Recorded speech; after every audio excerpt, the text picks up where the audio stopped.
la semana pasada empezamos la primera parte del ocuparnos de las cosas del Espíritu y estuvimos básicamente en Colosenses 3, porque Colosenses 3 empieza diciendo, si habéis resucitado con Cristo, pensad en las cosas de arriba, y luego más adelante empieza el apóstol a poner ejemplos de cómo ocuparnos en las cosas del Espíritu. Entonces vimos, ¿verdad?, que como el primer paso para ocuparnos en las cosas del Espíritu, pues se empieza por pensar, ¿verdad? El primer paso se empieza por pensar y está en los primeros versículos. El segundo paso es despojarnos del viejo hombre. El segundo paso tiene que ver con identificar esos pensamientos y esas acciones de la carne y despojarnos de ellos. El tercer paso sería vestirnos con nuestra nueva identidad. Debemos de conectarnos con que somos elegidos de Dios, santos y amados. O sea, esa es una realidad que ya es una declaración legal firme sobre nosotros, ya es una realidad en nuestro espíritu. Fuimos elegidos de Dios, fuimos santificados y somos amados por Dios. Y el siguiente paso es procurar las virtudes de Cristo, procurar y desarrollar en nosotros las virtudes de Cristo. Y dentro de las que Pablo menciona, Pablo menciona la misericordia, la benignidad, la humildad, la mansedumbre, la paciencia, la tolerancia, el perdón, el amor. O sea, son las que Pablo menciona como virtudes de Cristo que tenemos que procurar, ¿verdad? Crecer en misericordia, crecer en benignidad, crecer en humildad, crecer en mansedumbre. Y bueno, podríamos ver cada una de ellas en detalle, pero no es el objetivo en este momento porque estamos obviamente centrados en el ocuparnos. El siguiente paso es procurar la paz. Y explicamos que la paz podría haberla puesto en el apartado anterior dentro de las virtudes de Cristo, pero Pablo no la pone como una virtud de Cristo solamente, sino Pablo dice que la paz gobierne. Entonces, aunque sí hay una virtud de paz, en realidad la búsqueda de la paz a la que Pablo nos llama es a buscar que la paz gobierne nuestros ámbitos, nuestros corazones, nuestros ambientes, todo nuestro ser. El sexto consejo, la sexta actividad que tiene que ver con la vida del Espíritu, y por supuesto, ¿verdad? Aquí no quiere decir que la carne no intente imitar esto, pero es literalmente algo que solo en el Espíritu se puede hacer verdaderamente como Dios quiere que se haga. Ahora, solo en el Espíritu podemos conectarnos con la identidad en el Espíritu, aunque el alma puede creer que tiene identidad, un alma de alguien religioso no nacido nuevo, pero en realidad no la va a tener verdaderamente, ¿verdad? Igual, las virtudes de Cristo, algunas se pueden imitar, alguien puede falsificar la humildad, la benignidad, pero en realidad solo Dios sabe si realmente se está procurando en el corazón. Igual que la paz, ¿verdad? Es muy difícil imitar la paz, es muy difícil, aunque se puede de alguna manera ante los ojos de los hombres ser pacificador, pero no mantener una paz interna, ¿verdad? Y el gobierno de la paz en realidad interno no se puede imitar. La séptima ocupación que vimos de la vida del Espíritu es leer, oír, estudiar y meditar la palabra de Dios con el fin de que ella more en abundancia en nosotros. Y conectamos con el Salmo 1, ¿verdad? El que medita en su ley de día y de noche. Entonces, definitivamente la meditación, la lectura, el estudio de la palabra es algo que está definido como ocuparnos en las cosas del Espíritu. Otra de las cosas, la séptima actividad que nos muestra Colosenses, que es ocuparnos de las cosas del Espíritu, es abundar en alabanzas y en acciones a Dios. Cuando tomamos un momento para alabar a Dios, para conectarnos con un canto, con un salmista y alabamos, o cuando estamos dando acciones de gracias, o cuando abundamos en agradecimiento a Dios, también eso es ocuparnos de la vida del Espíritu. Y la octava que vimos es cumplir los deberes de nuestros diferentes roles que nos toca vivir en la vida, sea como padres, sea como jefes, sea como hijos, sea como cónyuges, sea como empleados, pero haciéndolo todo para el Señor y con la mirada puesta en la recompensa que recibiremos cuando el Señor venga a juzgar y cuando estemos en el tribunal de Cristo, donde Él no va a separar entre salvos y no salvos, sino solo a los que ya han sido salvos. Él va a llamar a cuentas de la administración de los recursos que Él les dio y Él va a recompensar a cada uno conforme a sus obras. Y eso no tiene nada que ver con salvación, eso tiene que ver con una premiación post-resurrección para definir posiciones en el reino eterno, ¿verdad? Entonces nos faltó Colosenses 4, el 2 al 4, es la última que vamos a ver en Colosenses, y luego vamos a ir a Filipenses y a Gálatas, porque quiero hoy hablar de cuáles son los resultados del ocuparnos de las cosas del Espíritu. Entonces, hay un consejo más que ya no pudimos ver en esta serie de Colosenses, que es con el que Pablo de alguna manera cierra y pasa a saludos y a otros temas, ¿verdad? Leamos Colosenses 4, del 2 al 4. Dedíquense a la oración con una mente alerta y un corazón agradecido. Oren también por nosotros, para que Dios nos dé muchas oportunidades para hablar de su misterioso plan acerca de Cristo. Por eso estoy aquí en cadenas. Oren para que pueda proclamar ese mensaje con la claridad que debo hacerlo. Perseverar en la oración o dedicarnos a la oración y de alguna manera al cumplimiento de la gran comisión, ¿verdad? Pablo lo que está diciendo es oren por mí para que yo pueda predicar el evangelio, para que pueda proclamarlo como debo hacerlo, pero a la vez es una manera de decir prediquen el evangelio, ¿verdad? Cumplan la gran comisión. Entonces, otra de las cosas que es ocuparnos de la vida en el Espíritu es orar. Orar es ocuparnos de la vida del Espíritu, orar por los misioneros es ocuparnos de la vida del Espíritu, apoyar las misiones es ocuparnos de la vida del Espíritu y también ejercer de alguna manera, ser evangelistas también es ocuparnos de la vida del Espíritu. Pero pasemos a otras enseñanzas que están en otras cartas de Pablo sobre lo que es también ocuparnos de la vida en el Espíritu. Filipenses 2, del 2 al 9.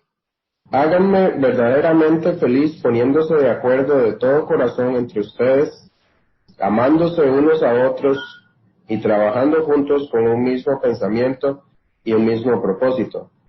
No sean egoístas, no traten de impresionar a nadie, sean humildes, es decir, considerando a los demás como mejores que ustedes.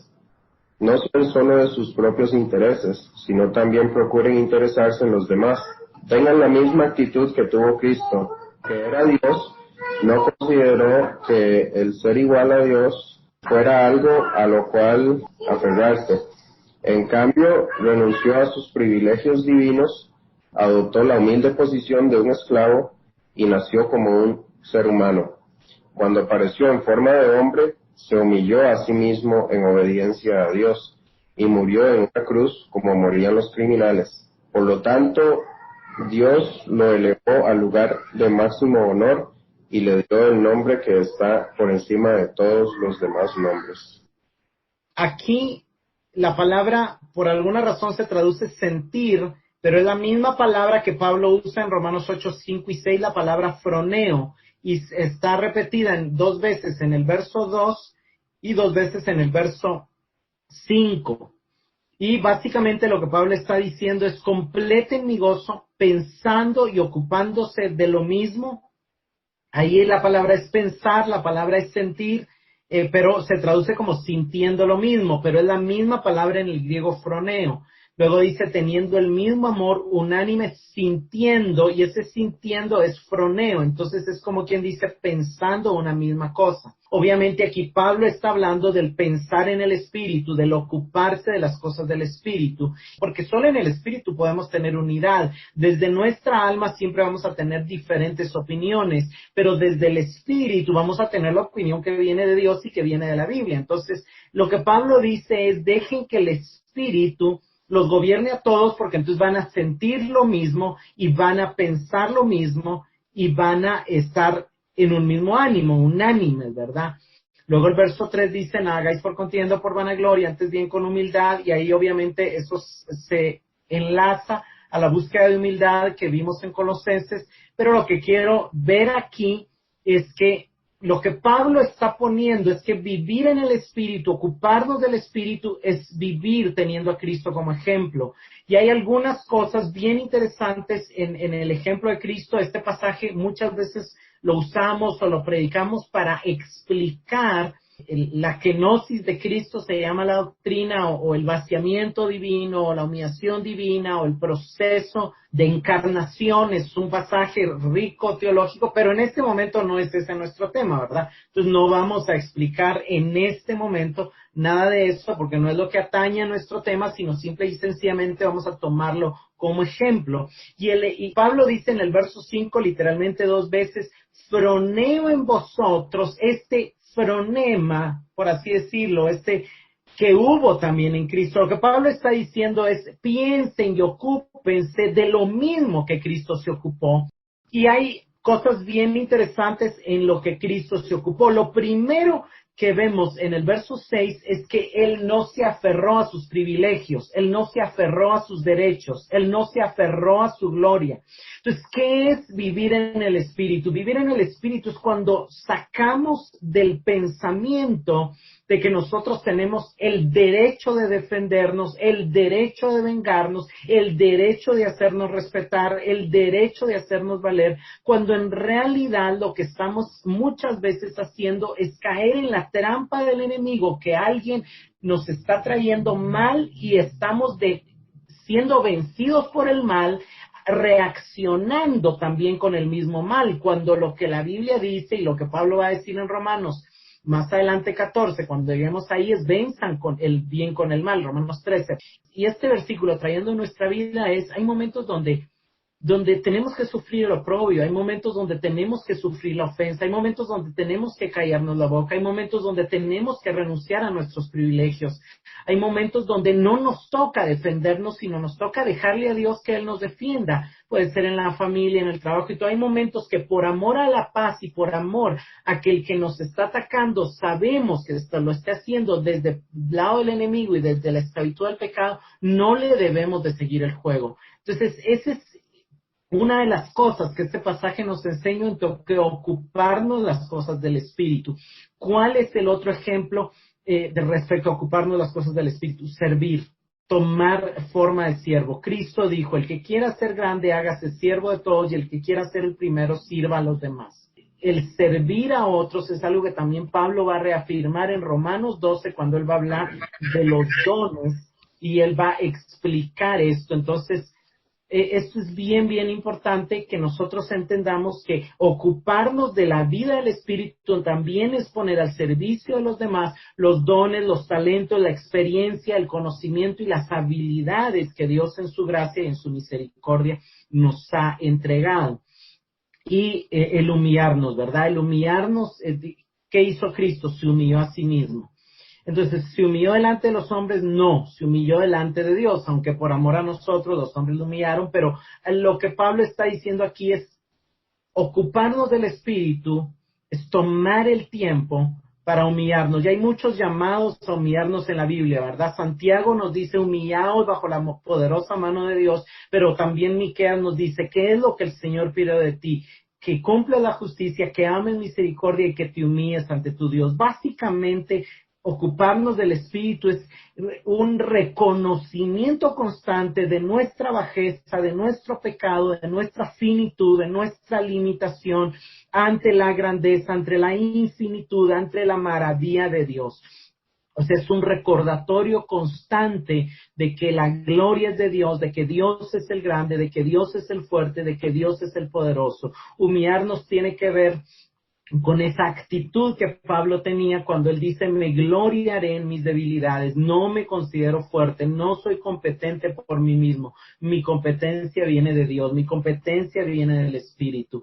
Cuando yo soy débil, cuando yo me doy cuenta de mi incapacidad, es cuando Dios obra. Entonces, eso es parte de la vida en el Espíritu. Vivir en el Espíritu es un recordatorio constante de nuestra finitud, en nuestra debilidad, en nuestra pecaminosidad. Filipenses 2:12. Así que, amados míos, tal como siempre habéis obedecido, no solo en mi presencia, sino ahora mucho más en mi ausencia, ocupaos en vuestra salvación con temor y temblor. ocupaos en vuestra salvación con temor y temblor. Entonces, hay algo de lo que nos tenemos que ocupar, o sea, ocuparnos del Espíritu es ocuparnos de nuestra salvación. ¿Y qué es ocuparnos de nuestra salvación? Dicho de otra manera, es pelear por ser lo que somos. Somos santos por la santificación, buscar la santidad. Somos amados, vivir desde el amor. Somos justificados, practicar la justicia. O sea, ocuparnos en manifestar lo que ya es una realidad en el Espíritu. Ocuparnos en expresar lo que Cristo en nosotros es una realidad. O sea, tiene mucho que ver con lo que dice Colosenses de vistámonos de benignidad, de mansedumbre, de paciencia. Todo eso es ocuparnos de nuestra salvación, es procurar las virtudes de Cristo en nosotros, procurar la formación de la imagen de Cristo en nosotros, procurar la expresión de Dios en nosotros. Filipenses 2, del 19 al 21. Espero en el Señor Jesús enviarles pronto a Timoteo, para que también yo cobre ánimo al recibir noticias de ustedes. Nadie como él se preocupa de veras por el bienestar de ustedes, pues todos los demás buscan sus propios intereses y no los de Jesucristo. Es bien interesante porque en el verso 20 se vuelve a utilizar la palabra froneo, la palabra que se usa en Romanos 8:5, y lo que Pablo está diciendo es, les voy a enviar a Timoteo para que él sepa de vuestra condición, porque nadie más está pensando en las cosas del Espíritu, nadie más tiene mi mismo pensamiento y mi misma ocupación que Timoteo. Y lo que está diciendo Pablo es después lo que significa ocuparnos de las cosas del Espíritu, es estar interesado en el bienestar de la iglesia. Y es bien interesante porque en el verso 21 dice, porque todos, y ahí se refiere obviamente a los que están viviendo no en el Espíritu, buscan sus propios intereses. Pero los que viven en el Espíritu, de alguna manera, lo que Pablo está diciendo es, buscan los intereses de Cristo Jesús. Entonces, vivir en el Espíritu es vivir ocupados en la búsqueda del bienestar de nuestra comunidad, de nuestra familia, de nuestra iglesia, de las personas que nos rodean. Y entendiendo bienestar como algo espiritual, ¿verdad? Gálatas 5, del 22 al 26. En cambio, el fruto del Espíritu es amor, alegría, paz, paciencia, amabilidad, bondad, fidelidad, humildad y dominio propio. No hay ley que condene estas cosas. Los que son de Cristo Jesús han crucificado la naturaleza pecaminosa con sus pasiones y deseos. Si el Espíritu nos da vida, andemos guiados por el Espíritu. No dejemos que la vanidad nos lleve a irritarnos y a envidiarnos unos a otros. Pues nuevamente, Pablo está hablando de la vida en el Espíritu y la está contrastando con la vida de la carne, ¿verdad? Gálatas 5 es el mismo discurso que Romanos 8, ¿verdad? Entonces esto lo hemos visto, ¿verdad? Un poquito arriba, él habla de los frutos de la carne y la vida de la carne, la cual vimos cuando hablamos del ocuparse de la carne. Aquí ya él se pasa al ocuparse del Espíritu. Y él, al decir fruto, tenemos que leerlo como evidencia. Entonces, lo que Pablo está diciendo es la evidencia de que tú estás viviendo en el Espíritu, es que estás viviendo desde el amor.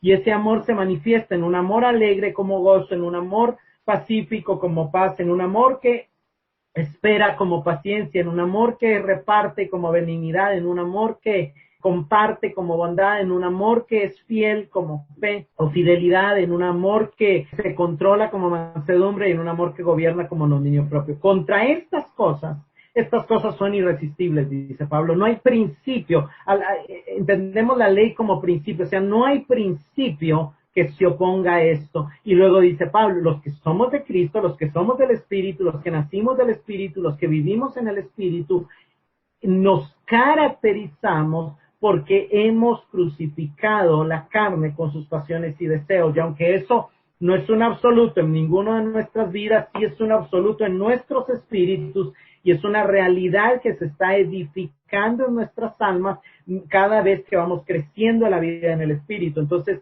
por eso el verso 25, la invitación, si vivimos por el Espíritu, caminemos, comportémonos, ocupémonos también de esa vida en el Espíritu y no hagamos provisión para la carne, no nos vanagloriemos, no nos provoquemos, no nos envidiemos, dejemos la codicia que es de la carne, dejemos la provocación que es de la carne.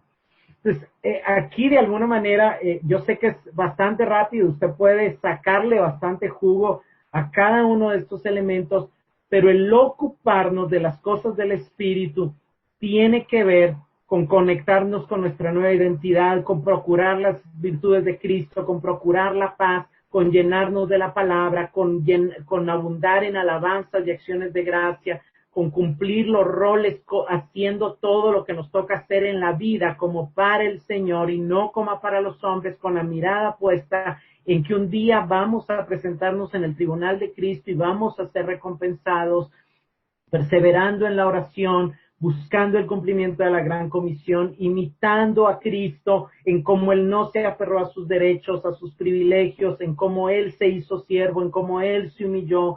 Entonces tiene que ver con humillándonos, con sirviendo a otros, ocupándonos de nuestra salvación, buscando los intereses de los demás y abundando en amor, viviendo desde el amor en todas sus manifestaciones y enfocándonos, ¿verdad? Haciéndonos ese examen, con qué tanto gozo estoy viviendo, con qué tanta paz estoy viviendo, qué tan paciente soy, qué tan benigno soy, qué tan bondadoso soy, qué tan manso soy, qué tanto domino mis emociones. Entonces, si ya tenemos todo esto al 100, listo, ya estamos viviendo en el Espíritu. Y si todavía no está al 100, pues todavía tenemos un camino para avanzar, pero al menos ya tenemos una meta más clara o un entendimiento más claro de lo que significaría vivir en el Espíritu, pensar en las cosas del Espíritu y ocuparnos en las cosas del Espíritu.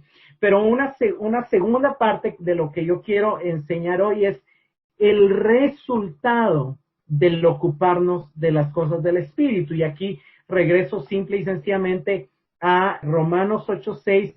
Romanos 8:6 dice, pero el ocuparse del Espíritu es vida y paz.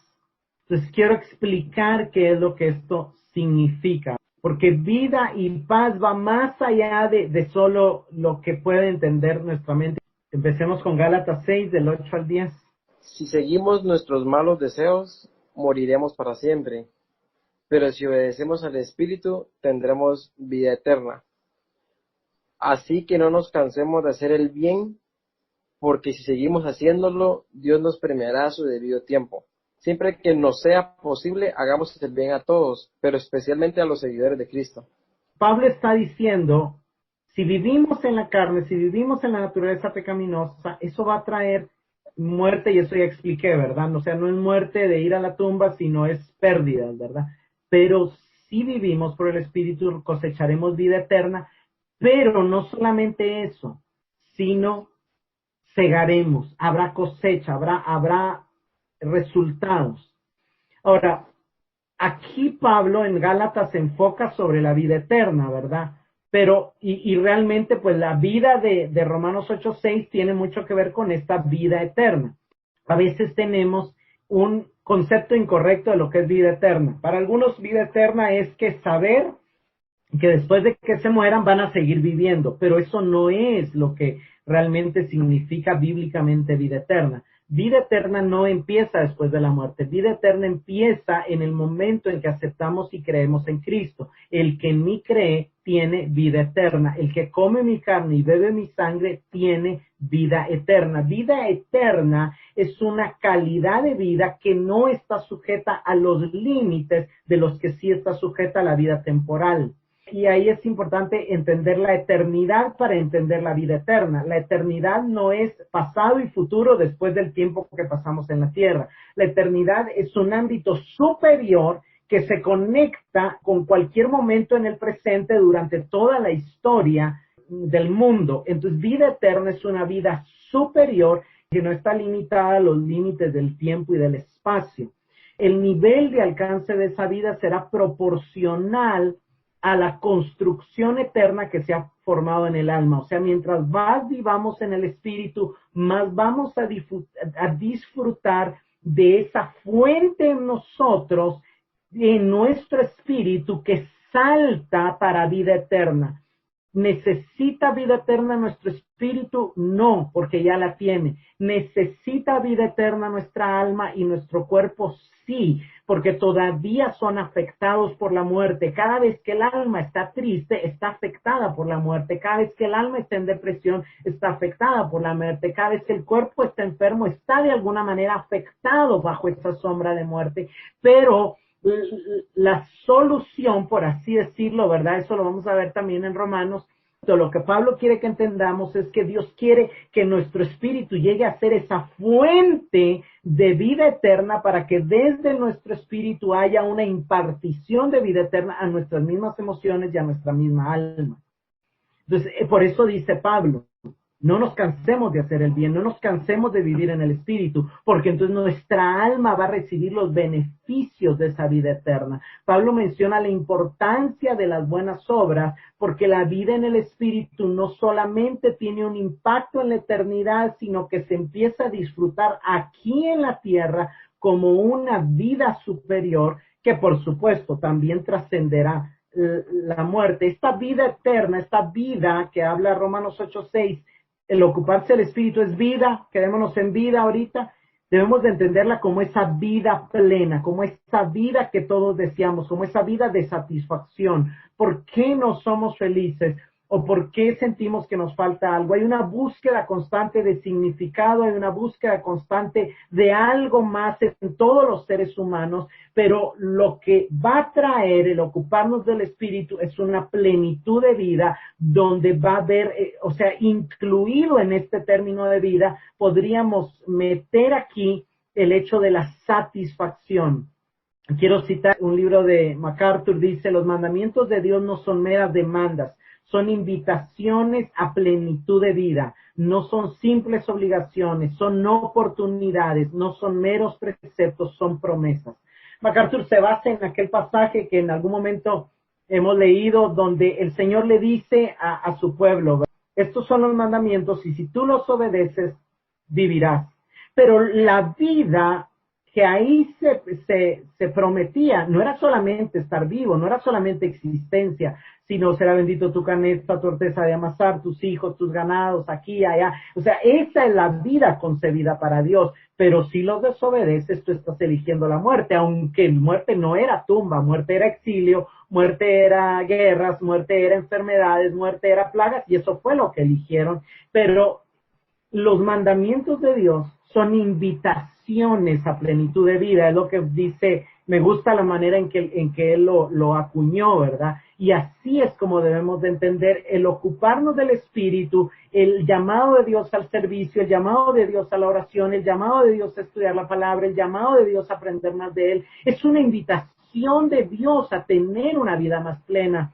Ayer a algunos les compartí un video, ¿verdad? Del efecto que tiene la Biblia, el estudiar la Biblia, y eso es maravilloso, ¿verdad? Trae más gozo, trae más paz y nos desconecta de cosas que solo buscan destruirnos. Dios le dio a elegir a Israel la vida y la muerte, y lo mismo está haciendo con nosotros. Y vuelvo a la carga. Muerte para Israel no era ir a la tumba, era tener enfermedades, pobreza, derrota, exilio, dolor, sufrimiento, muchos pesares, y eso fue lo que tuvieron. Pero si elegían los mandamientos, la vida iba a ser una vida de bendición. Por eso Cristo dijo: yo he venido a dar vida, y vida en abundancia. No es solamente vida, pero si desobedecían, cosecharían maldición. Al final era la elección de ellos, no de Dios. El Salmo 119, estando vivo, el salmista, él tiene el anhelo de alguna manera de conectarse con esa vida eterna que viene de Dios, con esa vida que viene de bendición.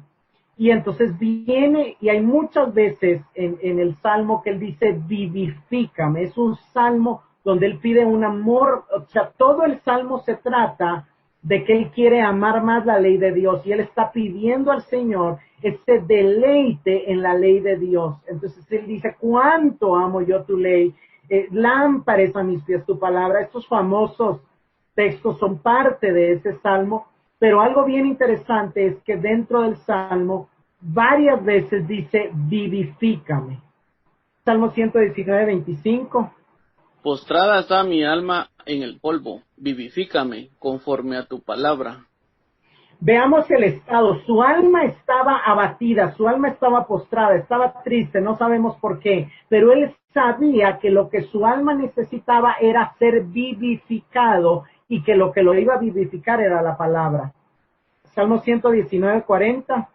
He aquí yo he anhelado tus mandamientos, vivifícame tu justicia. Vivifícame en tu justicia. 88. Vivifícame conforme a tu misericordia. En el 107. Afligido estoy en gran manera, vivifícame, oh Jehová, conforme a tu palabra. Vean que ahí también él está pasando por aflicción y él sabe que lo va a sacar de la aflicción es el ser vivificado, esa vida de la que es el resultado del ocuparse del Espíritu. Salmo 119, 149. Oye mi voz conforme a tu misericordia, oh Jehová, vivifícame conforme a tu juicio. Vivifícame nuevamente, oye mi voz, o sea, te necesito, pero vivifícame. El verso 154 vuelve a decir, defiende mi causa y redímeme, vivifícame por tu palabra. El 156 dice, muchas son tus misericordias, vivifícame conforme a tus juicios. Y el Salmo 119, 59 dice, mira, oh Jehová, que amo tus mandamientos, vivifícame conforme a tu misericordia. Entonces hay una constante necesidad de un nivel de vida más allá, aunque está vivo, pero como está siendo atacado, pero como está en aflicción, pero como está en necesidad, él sabe que necesita conectarse con la vida en abundancia, con la plenitud de vida para la cual fue diseñado vivir. Vayamos a paz, porque paz también está íntimamente ligado. Vida y paz podrían juntos ser una vida que en nuestra concepción es felicidad, por así decirlo. Isaías 32, 15 al 17. Hasta que al fin se derrame el Espíritu sobre nosotros desde el cielo, entonces el desierto se convertirá en campo fértil y el campo fértil dará cosechas abundantes. La justicia gobernará en el desierto y la rectitud en el campo fértil. Y esta rectitud traerá la paz, es cierto, traerá tranquilidad y confianza para siempre. Vean cómo la profecía de la venida del Mesías, del reino de Dios, se conectaba con dos cosas. Con la venida del Espíritu que iba a traer justicia, y eso fue a través de la cruz, el Espíritu Santo viene a nosotros, nos regenera, nos justifica, pero esa vida de justicia, esa vida del Espíritu iba, el efecto, dice, de la justicia será paz. O sea, Pablo no está diciendo algo nuevo. Pablo está afirmando lo que ya el profeta Isaías había afirmado. ¿Y cómo ve el profeta Isaías la paz que iba a venir por causa del Espíritu? Reposo y seguridad para siempre. Aquí cabe resaltar que la palabra paz que está usando Isaías es la famosa palabra shalom. Y la palabra shalom, aunque la mayoría de veces se traduce paz, era entendida en la mente judía no solamente como tranquilidad o quietud. La mente judía y la mente de Pablo y la mente y el entendimiento de la paz a la que nos habla Romanos 8:6 tiene que ver con prosperidad, con bienestar, con salud, con un estado libre de peligros, libre de enemigos, libre de enfermedades y con satisfacción. Por eso dice, el efecto de la justicia será la paz, y luego repite, reposo y seguridad para siempre. Ya no habrán enemigos, ya no habrán ladrones, ya no habrá enfermedad, ya no habrá paz. Y eso es esa es la vida a la que el Señor quiere llevarnos. Dios no nos llamó para vivir una vida tormentosa. O sea, el Evangelio no vino a nuestra vida, ni el Espíritu Santo fue puesto en nosotros para que tengamos una vida de lloro, de lamento, de enfermedades, de todo. Eso viene como resultado de que todavía a veces nos ocupamos de las cosas de la carne, pero en la medida que nos ocupemos de las cosas del Espíritu, la vida y la paz es una vida próspera, es una vida tranquila, es una vida de bienestar del modo en que Dios ve el bienestar, y eso es algo maravilloso. Salmo 1:3. Como el árbol plantado a la orilla de un río, que cuando llega su tiempo da fruto y sus hojas jamás se marchitan. Todo cuanto hace prospera. ¿qué es la paz? ¿Qué es la vida y la paz a la que se refiere? Es que todo lo que hagamos va a prosperar. ¿Por qué? Porque todo lo que se hace conforme a la voluntad de Dios, bajo la intención de Dios, bajo la intención del Espíritu, está destinado a prosperar. Por eso Juan dice, y tiene esa certeza, yo tengo la certeza, dice Juan, que si oramos conforme a su voluntad, Él nos oye. ¿Por qué a veces nuestras oraciones no son contestadas? Porque no son conforme a su voluntad, porque no son desde la vida del Espíritu. Pero el que medita en su ley y vive en el Espíritu, va a ser como árbol plantado junto a corrientes de agua. Siempre va a haber fruto. Para el momento indicado se va a manifestar el Espíritu dando paz, proveyendo paciencia. Cuando el jefe va a proveer paciencia, cuando la necesidad va a proveer bondad, cuando el dolor va a proveer misericordia, cuando una situación quiere alterar mis emociones va a proveer dominio propio. Ese es como debemos de concebir este varón que está dando el fruto adecuado en cada tiempo y nosotros debemos de ver ahí dando el fruto adecuado del Espíritu para cada situación y circunstancia de la vida, de manera que todo lo que hagamos prosperará. Señores, esto no debe ser una utopía. Yo sé que suena lejos para las circunstancias que tal vez estamos viviendo, pero si la Biblia lo dice es porque es posible y no estamos hablando de la eternidad, no estamos hablando de algo después de la muerte, estamos hablando para esta tierra. Isaías 48, 17 al 19. Así dice el Señor, tu Redentor, el Santo de Israel. Yo soy el Señor tu Dios que te enseña lo que te conviene, que te guía por el camino en que debes andar. Si hubieras prestado atención a mis mandamientos, tu paz habría sido como un río, tu justicia como las olas del mar. Como la arena serían tus descendientes, como los granos de arena tus hijos. Su nombre nunca habría sido eliminado ni borrado de mi presencia. Vean, es una reprensión, pero a la vez es una enseñanza para nosotros. Dios le está hablando a un pueblo que no siguió sus mandamientos, pero también nos está dando una enseñanza a nosotros que ya tenemos el Espíritu y que sí tenemos la oportunidad de ocuparnos de las cosas del Espíritu. Entonces le dice, si hubieras seguido, si hubieras vivido en el Espíritu, tu paz habría sido como un río, tu justicia como las olas del mar.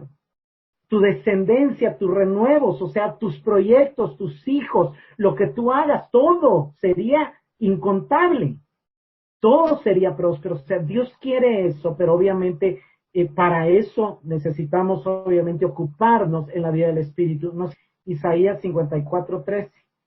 Todos tus hijos serán enseñados por el Señor y grande será el bienestar de tus hijos. Y se multiplicará la shalom, la paz. Ahí vean la versión que leyó Estuardo. Dice, el bienestar será grande. Vean cómo cambia la palabra shalom por bienestar. Ahora, ¿para quién es esto? Para los que sirven a Jehová, para los que nos ocupamos del Espíritu. Paz es bienestar. ¿Y para quiénes? Y ese bienestar tiene que ver con aprendizaje nuevo, con una nueva manera de pensar. ¿Qué va a pasar primero? Dios va a traer nueva enseñanza, Dios va a traer nuevos pensamientos, Dios nos va a enseñar a pensar más bíblicamente. ¿Y qué va a pasar después? El bienestar se va a multiplicar, la paz se va a multiplicar. Esa es la voluntad de Dios para nosotros. Voy a leer yo el Salmo 37:11. Dice, los mansos heredarán la tierra y se recrearán con abundancia de paz, con abundancia de prosperidad. Dios no quiere darnos la paz así contadita, no, en abundancia. Vean qué maravilloso.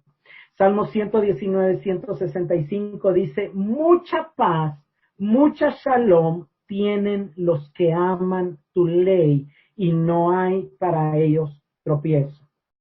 Salmo 85, 10 al 11.